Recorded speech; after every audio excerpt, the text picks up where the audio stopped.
Sir నమస్కారం sir. అచ్చా, already మీకు ఇన్ఫర్మేషన్ వచ్చుంటుంది. ఒక సలహా ఏమంటే, ఇప్పుడు ఒక మనిషి 3 నెలలు రేషన్ తీసుకోపోమంటున్నాం. ఒక ఫింగర్ ప్రింట్ తోటి ఇస్తలేరు, 7-8 సార్లు ఒత్తాల్సి వస్తుంది.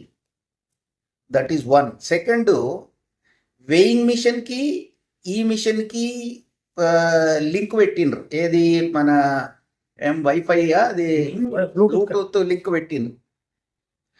అయితే ఒక మనిషి బియ్యం తీసుకోవడానికి 20 నిమిషాలు పడుతుంది.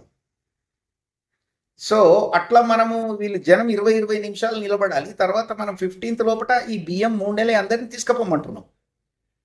సో కనుక ఆ బ్లూటూత్ని స్పీడప్ పెంచటం లేదా బ్లూటూత్ని రెగ్యులేట్ చేయటం, తర్వాత సింగిల్ ప్రింట్ తోటి సింగిల్ ముద్రతోటే బియ్యం వాడికి 3 నెలలు అయిపోవాలి. ఈ 2 సవరణలు చేస్తే 3 రోజులలో మొత్తం ఇచ్చేస్తాం సార్ అంటున్నారు రేషన్